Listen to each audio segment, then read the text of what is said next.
Habari yako tena ndugu mtazamaji, bila shaka uko poa, mzima kabisa wa afya. Tumekuja kwa wakati mwingine tena ndani ya kituo cha maarifa, na tumekuletea kipindi kizuri ambacho kwa namna moja ama nyingine kitakupatia maarifa, kitakupatia uelewa mpana, na kitakupa uwezo pia wa kuweza kutafakari wewe mwenyewe mambo mengi, mengine magumu, mengine mepesi ambayo tunaweza kuyaongelea ndani ya hiki kipindi. Na kipindi chetu cha leo tunaenda kumzungumzia mtu anayeitwa mwanamke. Ni nini kinakuja kwenye akili yako tunaposema neno mwanamke? Unajua sasa hivi kuna agenda kubwa ambayo imeinuka ya wanawake kudai haki zao. Sasa tuna kipindi ambacho leo tunaenda kukizungumzia, na mada yetu kubwa itakuwa kwamba je, tunavyoona wanawake wanadai haki zao, wako sahihi au wanataka kushindana na mwanaume? Na leo niko na mgeni ndani ya kituo cha maarifa. Nitaomba nikukaribishe Mr. uweze kujitambulisha kidogo, baada ya hapo tunaweza kuendelea na kipindi chetu. Karibu. Asante. Mimi ninaitwa Mwalimu Paul Ruaha. Nimepata neema ya kuwa katika kipindi hiki cha watumishi wa Mungu hawa, niweze kuwasikiliza. Karibuni. Naam, asante sana. Karibu sana Mr. Paul ndani ya kituo cha maarifa, ili tuweze kushare na wewe mawazo 1 2 3 tuweze kufahamu. Nataka kushare nini na mimi? Yes, yale ambayo pengine tunayafahamu au hatukuyafahamu. Sasa hivi generation imekuwa kubwa sana. Kwa vijana wanajua kila kitu. Nafikiri yamkini pia mnafahamu, ila tu mnataka kuhakikisha tunachokifahamu ndio chenyewe au vipi? Yeah, of course kuna namna, tunasema kuna namna. Bana Mr. Paul, mimi ninatamani kujua, mimi na mtazamaji na watu wengine ulimwengu mzima kwa ujumla, tunataka kujua kuna hili swala la wanawake kudai haki zao. Tunatamani utuelezee kiufupi kidogo, haki ni nini, na kwa upande wa wanawake ni haki zipi ambazo wanazidai? Kwa nini sisi wanaume tusizidai hizo haki, wazidai au wanawake? Ni haki zipi? Karibu. Tukizungumza haki tunazungumza neno usawa pia. Okay. Unajua haki ni kumpa kitu anachostahili kupewa. Sawa? Ndio. Yani kumpa kitu mtu ambacho huyo mtu anastahili kuwa na hicho kitu. Haki haina tofauti, ni kumpa mtu fursa, ni kama kusoma. Sawa? Kufanya kazi. Mtu ana haki ya kusoma na haki ya kufanya kazi, kumiliki, kufanya uwekezaji. Sasa hiyo ndio maana ya haki. Sasa sijajua wewe haki unazungumzia ni ipi na katika eneo gani? Okay. Kama tunazungumzia haki ya hii ambayo tunaiona sasa hivi, haki ya mwanamke na haki ya mwanaume. Sasa naweza nikazungumzia kwamba haki kwa upande huo au usawa imekaa katika huo mfumo ambao nimeuzungumzia.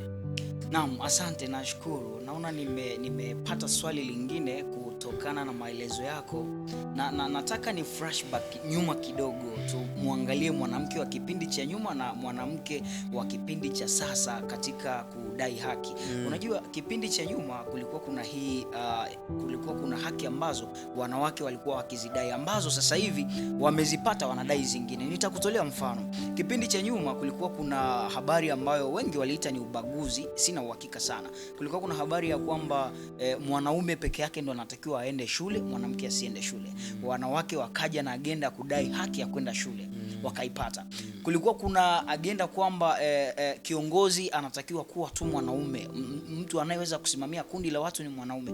Wanawake wakaja na hiyo agenda kudai usawa, kwamba hata wanawake pia wanaweza na hiyo haki wameipata. Tunaona sasa hivi tumepunguza tumeondoa zile fikra potofu kwa wanawake. Ndio maana ukiangalia asilimia kubwa ya wanawake pia ni viongozi. Lakini pia kulikuwa kuna changamoto ya wanawake kuajiliwa. Watu waliamini ukimwajili mwanamke hana ile capacity ya kufanya kazi kwa ubora kama mwanaume. Sijui unaona, lakini hayo yote wanawake walitengeneza movement za kudai haki zao katika mifumo hiyo. Lakini pia kulikuwa kuna habari ya urithi, mirathi, labda mtu amefariki, kulikuwa na hiyo kasumba kwamba mwanamke hawezi kuwa sehemu ya mrithi wa ile mirathi. Lakini wakatengeneza movement pia hiyo nayo ikakaa sawa. Lakini hivi karibuni kuna mjadala mkubwa ambao unaendelea katika habari nzima ya mwanamke na umiliki.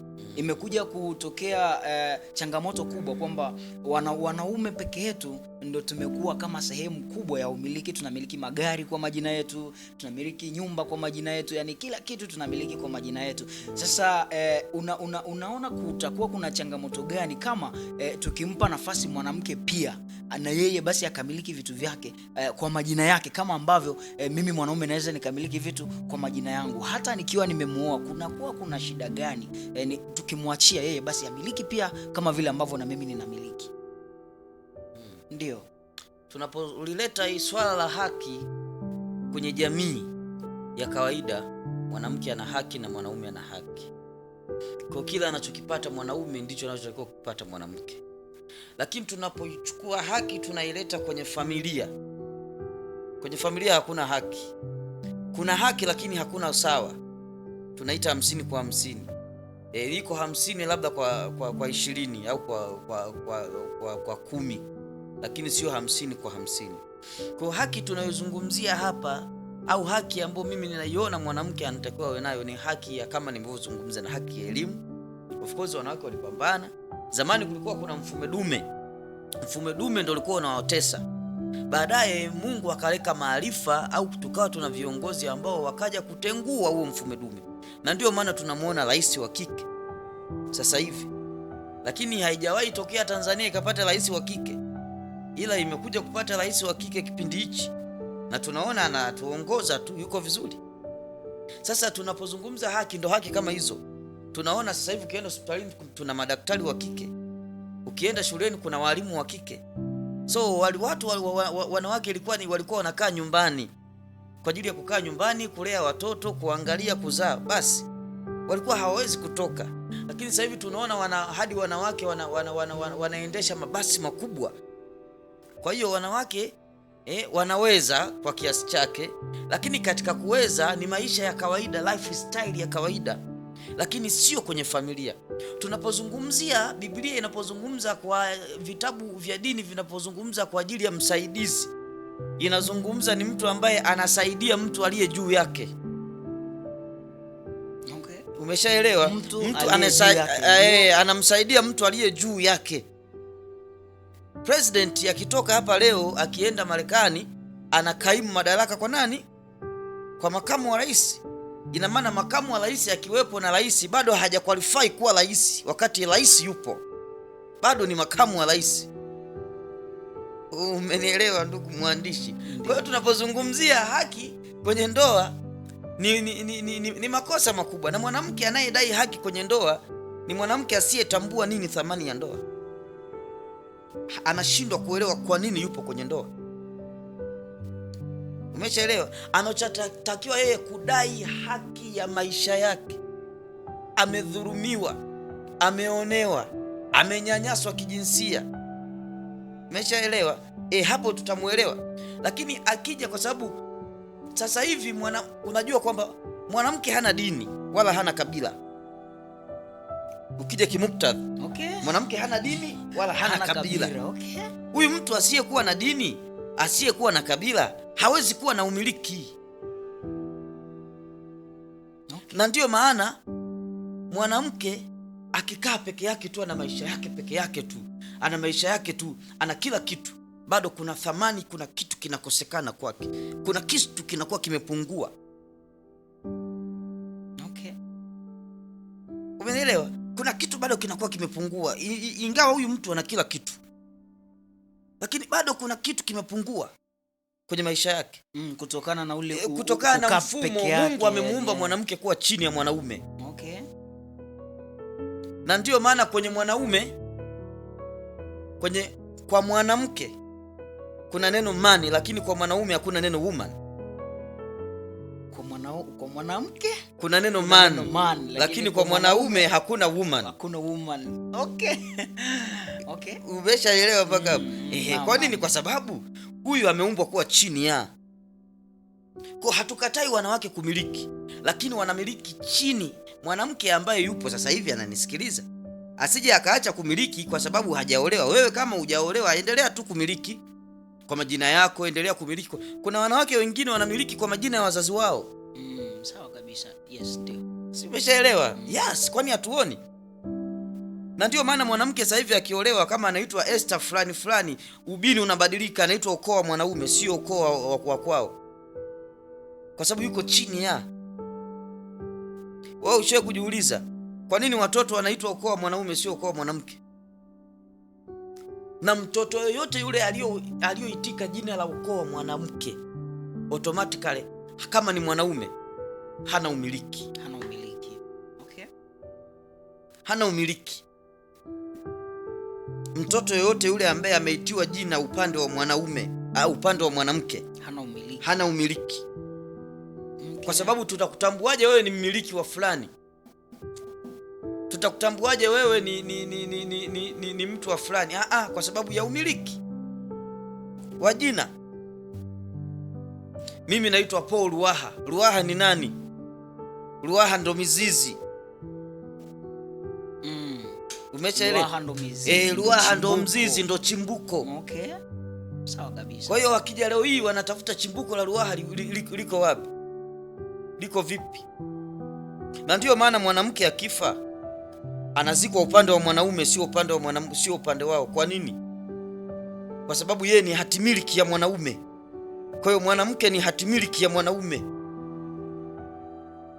Sawa. Mtu anayetawaliwa hawezi kuwa siku zote, mtu anayetawaliwa hawezi kuwa kiongozi, kwa sababu automatically Mungu amemuumba mwanamke kuwa chini ya mwanaume. Kwa hiyo kama ni anamiliki chini ya nani? Chini ya mwanaume, kwa sababu ndio ameumbwa hivyo. Okay. Ndio mfumo wake alivyoumbwa na Mungu. Sijui nimejibu hapo mwandishi? Yes, nadhani umenijibu vizuri kabisa. Bila shaka ndugu mtazamaji, unaendelea kujifunza hapo.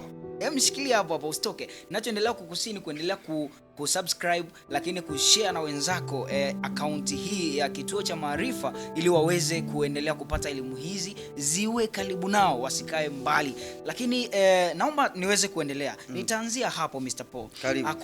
Kuna nataka nikupe scenario moja, alafu utanisaidia kunipa majibu. Karibu. Vipi? Nimejifunza kwanza kwamba unapooa mwanamke, kitendo cha kumtoa kwao na kumleta ndani, tayari wewe una hatimiliki ya yule mwanamke. Kwa hiyo anapoenda kumiliki vitu vingine pasipo makubaliano yako wewe na yeye, maana yake huo ni wizi. Huyo ni mnyang'anyi. Ni mnyang'anyi. Mwanamke yeyote anayemiliki mali bila kibali cha mume wake hana tofauti na jambazi. Okay. Huyo ni mnyang'anyi, ni mwizi, na anawajibishwa, kwa sababu sheria zipo. Na ndio maana mwanamke akienda kukopa bila kibali cha mume wake, umeshaelewa? Akienda kukopa bila kibali cha nani? Cha mume wake, huyo mwanamke hana tofauti na tapeli. Okay. Naendelea kujifunza. Kwa sababu naendelea kujifunza, ndio. Hana tofauti na tapeli. Na hairuhusiwi kisheria. Na vipi najaribu kuwaza, vipi huyu mwanamke ambaye labda pengine ameolewa, anaishi na mwanaume wake, alafu akaona, unajua kuna sometime unakuta tunakuazana na mume wangu, mambo hayaendi sawa, alafu mume wangu kuna wakati ananifukuza nirudi nyumbani kutokana na ile sintofahamu ya mle ndani. Labda mwanamke ameamua tu kwamba sio kwa nia mbaya, ameamua ajenge nyumba kwao, kwamba ikitokea mwanaume wangu amenifukuza, labda nikirudi nyumbani nina sehemu ya kukaa. Hiyo inaleta picha gani? Kwa nini uwaze kufukuzwa? Kwa nini uwaze kubomoa wakati sisi tunawaza kujenga? ni moja, kana kwamba wewe hujui nini maana ya ndoa. Na ndio maana anapenda kuongea na mabinti, kama hujui nini maana ya ndoa, acha ubaki hivyo hivyo. Yaani kwa nini uwaze negative? Kwa nini usiwaze positive? Kwa nini yani, kwa sababu of course hiyo kitu ipo. Pia kuna makabila kwamba lazima ukishaolewa uhakikisha umejenga nyumbani kwenu. Ndio. Hakikisha, kwa sababu kuna leo na kesho. Sasa kama wewe unakufa unaenda kuzikwa upande wa mwanaume, kuna haja gani ya kujenga kwenu bila kibali cha mume wako? Unajihami labda. Kwa nini ujihami? Kuna shida gani katika kujihami? Kwa sababu wewe, cha kwanza, unajua kinachosababisha watu kujihami. Ndio. Kinachosababisha watu kujihami, kwanza kutokujiamini. Okay. Lakini namba 2 ni tamaa. Tamaa ndio kitu ambacho kinaleta shida sana kwenye jamii. Wanawake wa sasa wana tamaa. Okay. Lakini pia wanaangalia maisha ya wengine jinsi walivyo, wanatamani kuwa kama wao, hawajui namna walivyofika pale. Umenikumbusha kitu na natamani kujua kuna uhusiano gani. Unajua sasa kwa currently Tanzania imekuwa ni miongoni mwa nchi ambazo kimsingi kila itwapo leo kunakuwa na ongezeko la single mothers. Najaribu kuwaza kuna uhusiano gani kati ya single mothers na hii hali ya wanawake kutaka kushindana na mwanaume. Na sasa si ndio hapo unatokea usingle mother kwenye mashindano. Lakini wote hawapendi kuwa single mother. Lazima uelewe hapa. Lakini pia sasa hivi kuna wimbi sana la single mothers. Wimbi kubwa sana. Kwa nini? Kwanza single mother ni jina ambalo baya sana. Okay. Si jina la kujiita. Kama wewe ni single mother, usipende hili jina. Ni jina la udhaifu. Kuonyesha wewe umeshindwa kukaa kwenye nafasi fulani ya wenzako ambao wamekaa. Ni jina la kushindwa. Single mother ni jina la kushindwa. Ni jina la kiutawala, kutaka kujitawala mwenyewe. Okay. Umeshaelewa?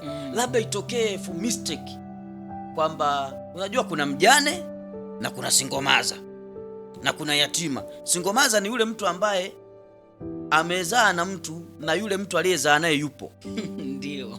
Hiyo ndo tafsiri ya single mother. Yes. Msilete wajane kwenye usingle mother. Okay. Mjane ni yule mtu ana familia yake, amekufa, ameacha watoto. Huyo ni mjane, sio single mother. Single mother ni yule mtu ambaye baba yake yupo lakini yuko peke yake, analea peke yake. Hiyo ndo single mother. Yaani baba hajihusishi chochote na hao watoto. Tofauti na yule mtu ambaye baba hajihusishi, baba hakai na yule familia, lakini baba ana play part kwenye ile familia. Anatunza, anasopeka watoto shule, analipa kodi. Huyo sio single mother huyo. Kwa sababu kuna anayewajibika. Sawa kabisa. Umenielewa? Kuna anayewajibika. Kwani wewe ukioa sasa hivi, ukaenda zako kuishi Marekani kikazi, ukawa unakuja kwa mwezi mara moja ukarudi, mke wako atakuwa single mother? Sio single mother. Sio single mother. Umeshaelewa? Yes, sio single mother. Kwa single mother ni yule mtu ambaye aliyesababisha akawa single mother yupo, lakini hajihusishi kwa chochote. Huyo ndo single mother. Na kwa nini? Kwa sababu pia, lakini pia inategemea namna ambavyo jinsi kwa nini amekuwa single mother. Wengine ni utovu wa nidhamu, wengine ni kutokumheshimu mwanaume, mwingine anajiona yeye ni kila kitu, kwamba hata ukiondoka bwana mimi nitaweza kuishi tu. Mimi nitaweza tu kuishi tu. Kwani nini? Shida nini bwana? Mbona mimi nimeishi, nimefika hadi leo? Huko ni kujitia moyo. Na mtoto yoyote yule ambaye ametoka kwenye usingle mother, kama ni mwanamke, kama ni mwanaume, kuna vitu anapungukiwa. Sawa kabisa. Naomba niongee lugha moja ngumu sana. Kuna vitu anapungukiwa. Kuna maadili yanapungukiwa. Ndio maana unaona watoto wamekuwa majambazi, wengine wavuta bangi. Asilimia kubwa ni huko kwenye usingle mother huko. Sawa. Kuna maadili. Baba ni baraka. Anayeachilia baraka kwenye familia ni baba, sio mama. Okay. Wewe kama mtoto yuko ndani ni single mother, huyo mtoto anabarikiwa na nani? Kama kuna single mother, amtafuti hata anko, hata mjomba, yule mtoto awe amwambie huyu ndo baba, ili awe anakaa pale anaita baba, kwa sababu okay. Baba ni heshima. Sawa kabisa. Mtoto anapokaa mahali anasema niko na baba, anaonekana huyu yuko vizuri, anaheshimika.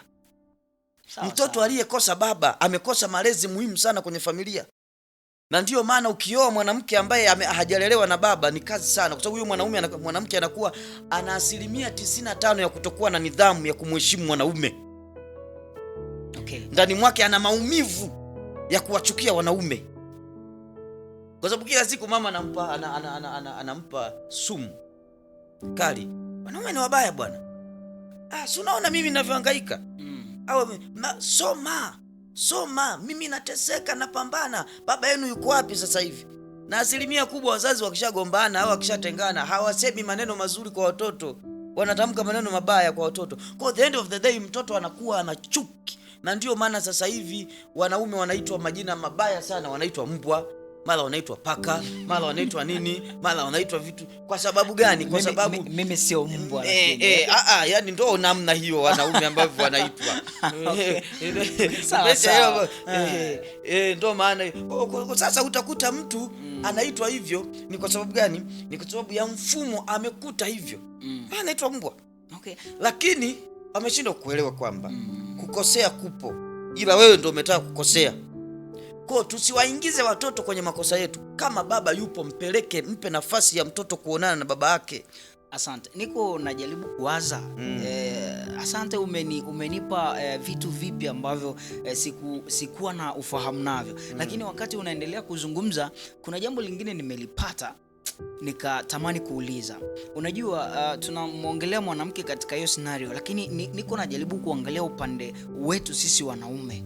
Nataka kuuliza au ninatamani kujua, niko nafikiri hivi, hakuna uwezekano wowote labda ambao tunaweza tukasema mwanaume ndio sababu ya kupelekea mwanamke kuweza kukinzana naye pengine katika hilo swala la umiliki wa mali? Kwa mfano, unakuta labda mwanaume ni mbinafsi, mwanaume hamshirikishi mwanamke katika mambo yake, au ni haki ya mwanaume kutoka kumshirikisha mwanamke, au pengine hiyo inaweza ikampelekea mwanamke kufanya maamuzi ya kushindana na mwanaume kutoka kumshirikisha. Ndio maana nimekuambia hivi, tamaa.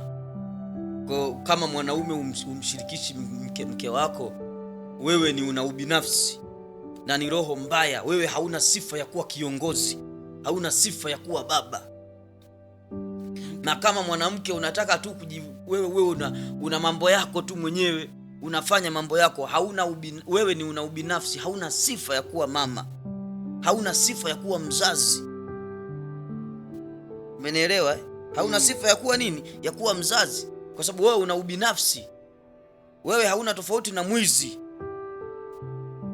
Na mwanaume ambaye unakaa unafanya mambo yako tu, lakini pia inategemea na akili ya huyo mwanamke uliye naye. Lakini hata kama ndo mwanamke tayari ushamuoa, ndo mke wako, kwani hatusikii wanawake wanaondoka na vitu? Mara ngapi tuone hizo kesi? Wamegombana, mwanaume hayupo, mwanamke kaondoka na vitu vyote ndani, kasomba vitu vyote. Jamaa anakuja anakuta hamna kitu, anaanza maisha upya. Ubinafsi. Lakini pia roho ya umaskini. Hiyo ni roho ya umaskini, inatawala kichwa. Tamaa za mali. Hiyo ni mwanamke mwenye tamaa, anatamani vitu, yani ni mtu anatamaa. Ndio maana anataka kumiliki kila kitu yeye. Hivi leo wewe umemiliki kila kitu kwa jina lako, umekufa kabla mimi sijafa. Unajua shida ya wanawake, wanaonaga tu wanaume sisi ndio watu tunatangulia kufa, kwa sababu yani ndio akili zao ziko hivyo kwamba sisi tunatangulia kufa, tunakufa haraka. Kwa hiyo wanawaza sasa unajua nikiwa na nikileta mchango. Issue ya mchango kwenye familia ni ya kila mtu. Mume wako amekosa, wewe umepata, mnasongesha familia. Hakuna bora kuliko mwingine, wote mnapambania familia. Shida ni pale tunapoweka matabaka kwamba huyu anapambana, huyu asipambane. Ndio shida hiyo, ndio inapokuwa na shida, kwamba huyu anatakuwa apambane, huyu asipambane. Umeshaelewa? Kwamba hiyo ndio shida. Kwa hiyo wote mnatakuwa mpambane kwa ajili ya familia, mpambane kwa ajili ya watoto. Baba katoka kakosa, mama katoka kapata, mnaweka pale, jamani kuna hiki. Na hiyo familia inafika mbali sana, inafanya mambo makubwa sana, kwa sababu wanapambana, wana struggle pamoja. Na ndio maana wanaume tunakufa haraka, kwa sababu tuna struggle nyingi sana. Wenzetu hawana struggle nyingi kama sisi. Sawa. Umeshaelewa? So wewe mwanamke anaingiza milioni 3 au milioni 4 kwa wiki. Umeshaelewa? Labda na biashara zake, tuchukulie tu anaingiza 300,000. Mwanaume anaingiza shilingi 50,000. Lakini ndani ya hiyo 50,000 mwanaume anatakiwa kulipa kodi kwa mwezi, anatakiwa chakula watoto, anatakiwa pampers, kila kitu. Hela ikitoka kwa mwanamke inaonekanika kama imetoka ya msaada.